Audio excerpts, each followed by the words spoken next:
అరుదైన అవకాశం పులివెందుల ప్రజలకు దక్కిందని టీడీపీ నేత మాజీ మంత్రి డొక్కా మాణిక్య వరప్రసాద్ అన్నారు. పులివెందుల జడ్పీటీసీకి 30 ఏళ్ల తర్వాత జరుగుతున్న ఎన్నికల్లో వైసీపీని తరిమికొట్టాలని పిలుపునిచ్చారు. జగన్ రాక్షస కౌకల్ నుంచి కబంధ హస్తాల నుంచి పులివెందులను కాపాడాలని ఓటర్లకు డొక్కా మాణిక్య వరప్రసాద్ విజ్ఞప్తి చేశారు. మద్యం కేసులో బిగ్ బాస్లను తక్షణమే అరెస్టు చేయాలని డొక్కా మాణిక్య వరప్రసాద్ డిమాండ్ చేశారు. విముక్తి పొందడానికి పులివెందుల ప్రజలకి ఇది ఒక మంచి అవకాశం. కాబట్టి ఈ అవకాశాన్ని సద్వినియోగం చేసుకొని జడ్పీటీసీ ఎన్నికల్లో కూటమి అభ్యర్థులను గెలిపించాలని చెప్పి నేను విజ్ఞప్తి చేస్తూ ఉన్నాను. దళితులపై దాడులు ప్రజాస్వామ్య వ్యతిరేకులైనటువంటి వైఎస్ పార్టీని మనం ఈ విషయంలో సాగనంపాలని చెప్పి జడ్పీటీసీ ఓటర్స్ అందరికి కూడా పులివెందుల ఒంటిమిట్ట ప్రజలకు విజ్ఞప్తి చేస్తూ ఉన్నాం. నిన్న పవన్ అనే ఒక దళిత యువకుడు చితక బాధి మాకేంది లేదని అంటున్నారు. వీడియోస్ కూడా పెట్టారు.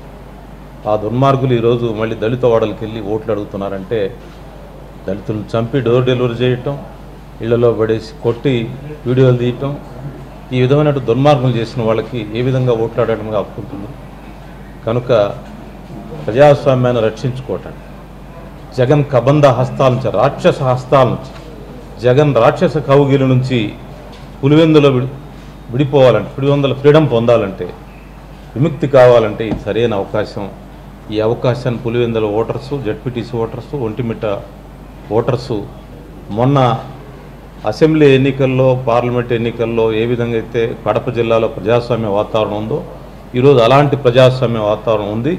కాబట్టి ఈ అవకాశాన్ని వాడుకొని జగన్ రాక్షస కబంధ హస్తాల నుంచి విముక్తి పొందాలని చెప్పి పులివెందుల ఓటర్స్కి, ఒంటిమిట్ట ఓటర్స్ విజ్ఞప్తి చేస్తాం.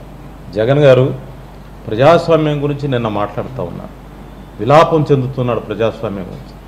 జగన్ గారి ప్రజాస్వామ్యం గురించి, ప్రజాస్వామ్యం అన్యాయం అవుతుంది అని చెప్పి నిన్న మాట్లాడిన మాటలు ఎలా ఉన్నాయంటే దెయ్యాలు వేదాలు వల్లించినట్టున్నాయి. ఎంత దుర్మార్గం! నువ్వు అధికారంలో ఉన్నప్పుడు ప్రజాస్వామ్యం గురించి మాట్లాడావు? ఎప్పుడన్నా ప్రజాస్వామ్యం గురించి ఆలోచించావా? కనీసం నీ ఎమ్మెల్యేలకి, నీ పార్టీ నాయకులకి ఇంటర్వ్యూలు ఇచ్చావా? నువ్వు ఒక కోటలో కూర్చున్నట్టు రాజరికం అనుభవించి అందరిని పురుగుల్లాగా చూసి నీ ఎమ్మెల్యేని, నీ మంత్రుల్ని ఈరోజు ప్రతిపక్షం రాదని ప్రజాస్వామ్యం మంట కలిసిపోయిందంటావా? నీ విలాపాన్ని వినటానికి ఎవరు లేరు. ఓటర్స్ నీకు ఆల్రెడీ జనరల్ చెప్పారు. రేపు ఎంపీటీసీ, జడ్పీటీసీ ఎలక్షన్లో కూడా ఆ రాక్షస గౌగుల నుంచి విడిపోవటానికి వాళ్ళు సిద్ధంగా ఉన్నారని చెప్పి